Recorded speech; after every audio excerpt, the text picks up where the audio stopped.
Welcome back to Hot Girls Eat Carbs. I hope that you are having the most beautiful week so far. I just want to apologize in advance if you can hear a bit of noise in the background. There's so much construction going on outside at the moment. I've tried to find a quiet time to record this, but honestly, it just seems like it keeps getting louder and louder every single hour. It's a Saturday, guys, and I'm recording this, and they are going full blitz outside. So I'm sorry if you can hear it. And if you can't, then that is amazing, and we'll just pretend that it's not happening. It's actually a really exciting week for me. As soon as I finish recording this, Josh is at his course that he's doing for work at the moment. I'm going to pick him up a little bit later, and we are going away for the night, which is really cool. This was actually my Christmas present, and we've had to keep postponing it because life just kept getting in the way. Something would come up, or we'd both be busy, and it just never happened. So I'm really excited. It's finally happening.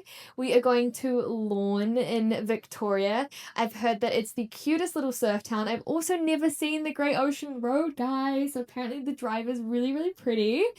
And the most exciting part is we are going to Toddy's tonight.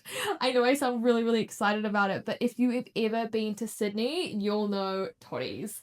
It was my favorite restaurant when I lived in Sydney, and I genuinely miss it so much. And somehow, randomly, there is one in Lorne. So I was like, we've got to go.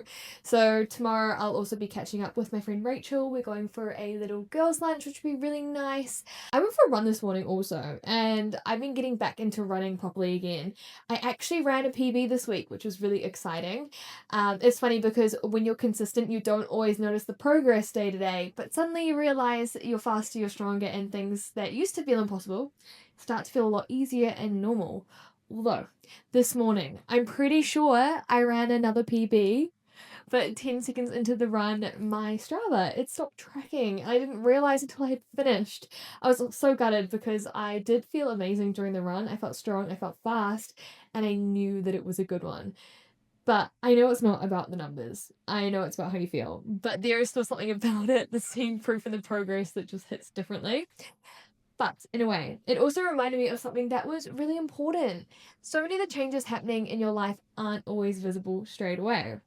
You don't always get the proof immediately, but it doesn't mean that it's not working. And that's actually what ties into what I wanted to talk about today. Because we are already a few months into 2026, which is crazy.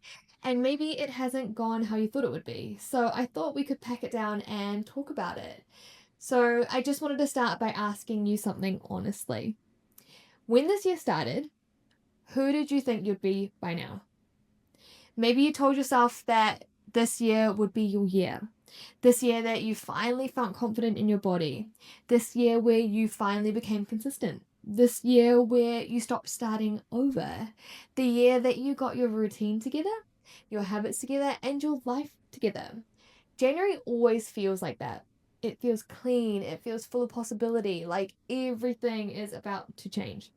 But now we're here, and maybe it just hasn't happened yet.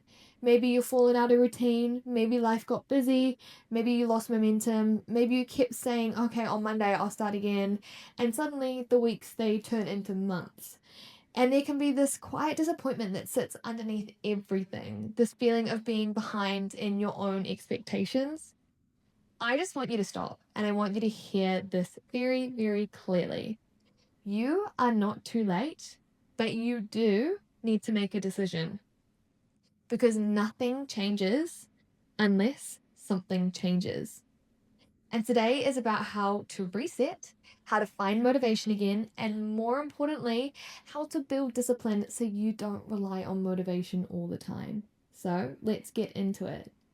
Also, if you have been enjoying this podcast, it would mean the world if you could like or review the show. It's how this show grows, and also share it with a friend who may need to hear it too. So I think one of the biggest reasons people stay stuck is because they believe that motivation is required to change. We've been conditioned to think that motivation is the starting point, that one day you'll wake up and something inside you will feel different. You'll feel clear, you'll feel ready, you'll feel like now is finally the time. You imagine that version of you who wakes up early without hesitation, who goes to the gym without negotiating with herself, who cooks her meals, drinks her water, follows her routine, and just, well, stays consistent. And it feels like the only thing standing in the way between you and her is motivation. So you wait for it. You wait till Monday. You wait till the start of the month. You wait until life feels a little bit calmer. You wait until you feel more in control. You wait until you feel like more of yourself. But the truth is, motivation is emotional, and emotions are really unstable. Motivation is there when everything feels aligned, when you've slept well, when you feel hopeful, when nothing has gone wrong. But motivation disappears the moment life feels heavy. When you're tired, when work is stressful, when you've had a bad day, when your routine gets disrupted, when something unexpected happens. And this is where most people fall into the cycle of starting and stopping. Because if your progress depends on motivation, your progress will always feel fragile. It'll always depend on how you feel. And feelings change constantly. The women who actually change their lives are not the most motivated women. Girl, I am not motivated all the time at all. I'll probably say, like, yes, I'm motivated, yes, I'm disciplined, but, like, not as much as you probably think I am. They are the women who stopped relying on motivation entirely. They created routines that existed regardless of their mood. They went for a walk when they didn't feel like it. They cooked the meal even when Uber Eats would have been easier. They showed up even when nobody was watching. Not because they were perfect, not because they never struggled, but because they made a decision about who they were becoming. They stopped asking themselves, do I feel like it today? And they started telling themselves, this is what I do now. Motivation feels exciting. It feels like a spark. It feels emotional and it feels powerful in the moment. But discipline is quieter. Discipline is going for a walk on a random Tuesday when no one would know if you didn't. Discipline is choosing actions that align with your future instead of comfort. It doesn't feel dramatic. It doesn't feel like a huge moment. But those small, quiet decisions are slowly reshaping your life. Not in a day, but over months and over years.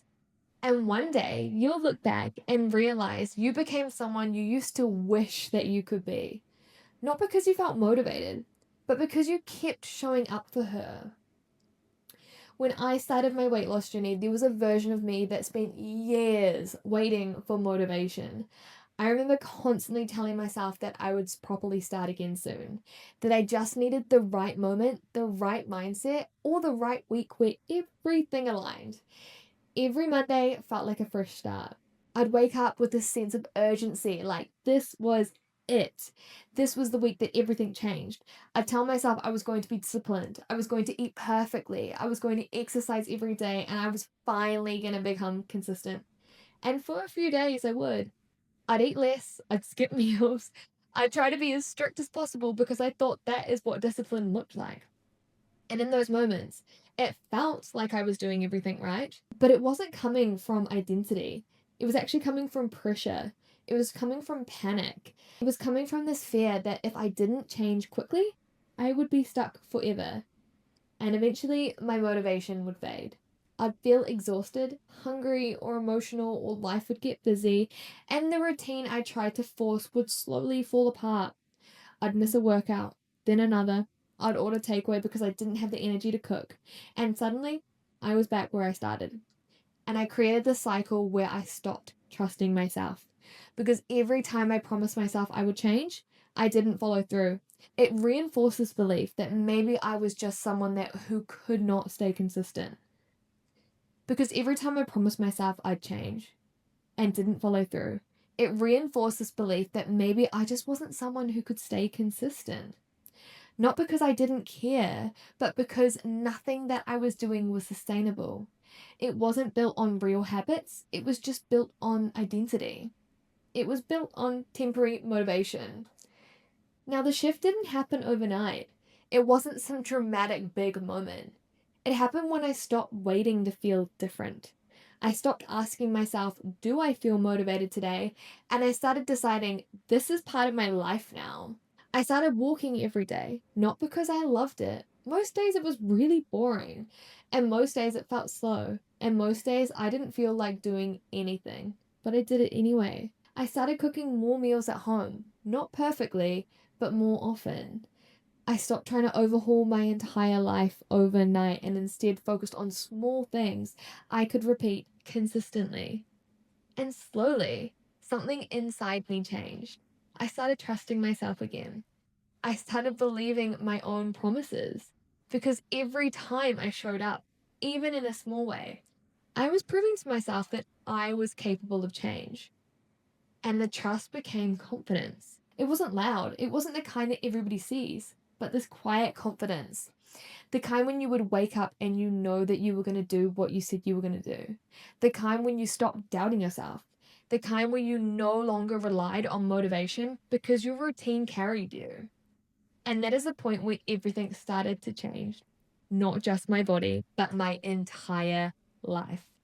So if 2026 hasn't gone to plan, here is exactly how to reset step by step. The first thing I want you to do is understand that you do not need to restart your entire life overnight. That's usually what people try to do. They go from doing nothing to suddenly trying to wake up at 5 a.m., go to the gym every day, cook every meal, cut everything out, and become a completely different person in 1 week. And it feels good at the moment. It feels productive, like you're finally back on track. But it doesn't last because it's not built on anything sustainable. The real reset is much simpler. It's about rebuilding the foundations of your day. That starts with choosing a few non negotiables. These are not goals, these are behaviors, things that happen when you feel motivated or not. Step number one is reintroduce daily movement. Not because it burns the most calories, but because it reconnects you to yourself. When you've fallen out of routine, you start to feel disconnected from your body. You start to feel sluggish, your energy drops, your mind feels foggy. And the longer you stay still, the harder it is for you to start again. Movement breaks that cycle. Now, it doesn't need to be extreme. It can be as simple as a 30-minute walk a day. A walk in the morning before your day starts. A walk in the afternoon to clear your head. A walk in the evening while listening to your favorite podcast. It doesn't need to be perfect. It just needs to happen.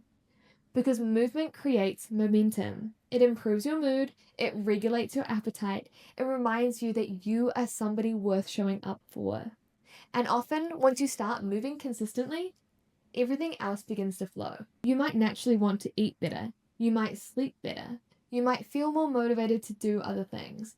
But it just starts with that first step. Not the gym, not the intensity, just consistency. I started my weight loss journey by just walking. I didn't step into the gym until about 6 months later. I started slow and I made sure that I could follow with my routine and it was something that I could learn to enjoy. Number two is bring structure back to your meals. When people feel off track, the eating usually becomes reactive instead of intentional. They skip meals because they're busy. They grab whatever is convenient. They will wait until they're starving and then they'll overeat. And it creates this constant feeling of being out of control. Structure removes that chaos. Start by focusing on eating 3 proper meals a day.